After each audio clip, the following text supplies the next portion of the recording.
Sinaksihan mismo ni COMELEC Chairman George Garcia ang proseso ng paghahain ng Certificates of Candidacy at List of Nominees at Certificates of Acceptance of Nomination, gayon din ang Affidavits of Non-Affinity sa paghahain ngayong unang araw, November 4. Bumaba sa Cotabato City ang opisyal at personal na nag-obserba sa proseso. Idetalye mo, Jehanna Amad. Dumating ngayong araw sa Cotabato City si COMELEC Chairman George Garcia para saksihan ang paghahain ng COC ng mga regional political parties at parliamentary district representative. Unang naghain ng list of nominees at certificates of acceptance of nomination, gayon din ng affidavits of non-affinity para sa regional party ang partidong Moro Ako. Isa rin ang naghain ng COC para sa 2nd Parliamentary District ng Maguindanao del Norte sa katauhan ni Sheikh Abdul Hadi Gumander. Sinaksihan mismo ni Chairman Garcia ang proseso. The Moro Ako Party is a multi-sectoral political party, but it is dominantly composed of youth, women, and professionals. So we have lawyers, doctors, engineers, and other professions, and the youth organizations as well as women organizations. Chances of winning? Of course, we believe that we have a big percentage of winning. Why? Because the minimum now is the 4% threshold from the vote cast. So meaning, if the turnout on the vote cast is 2 million, and 4% of that is merely 80,000.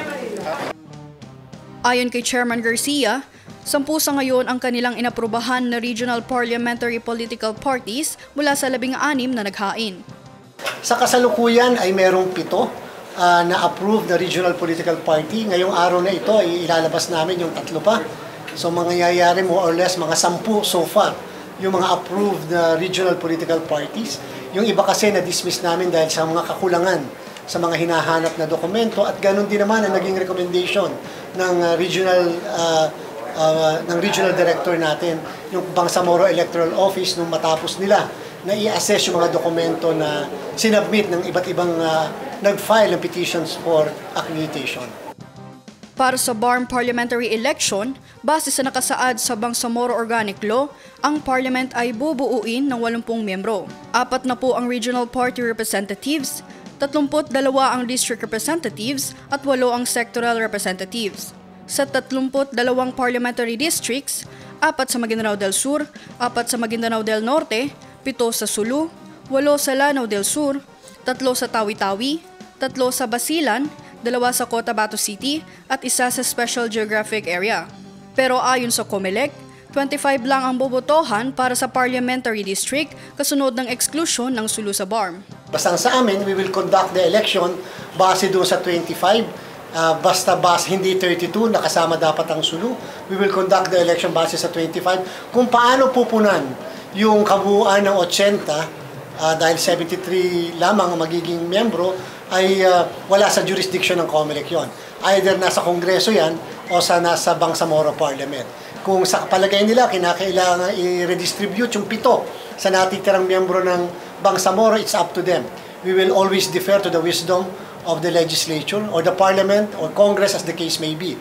Basta as far as the COMELEC is concerned, we will conduct the election because that is the mandate of the Commission to enforce and administer election laws.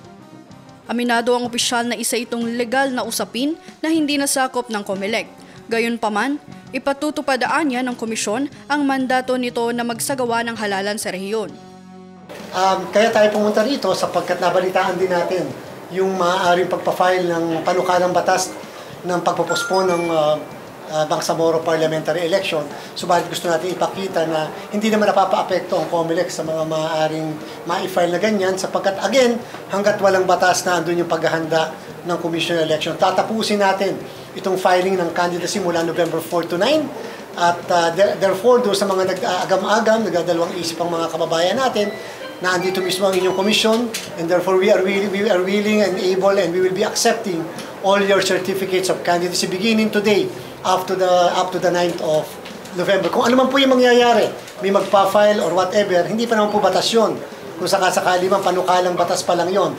And therefore, that does not amend yet the existing law which is the existence of the Bangsamoro Transition Authority, and at the same time, yung pagkukonduct ng halalan sa darating na Mayo 12 ng 2025.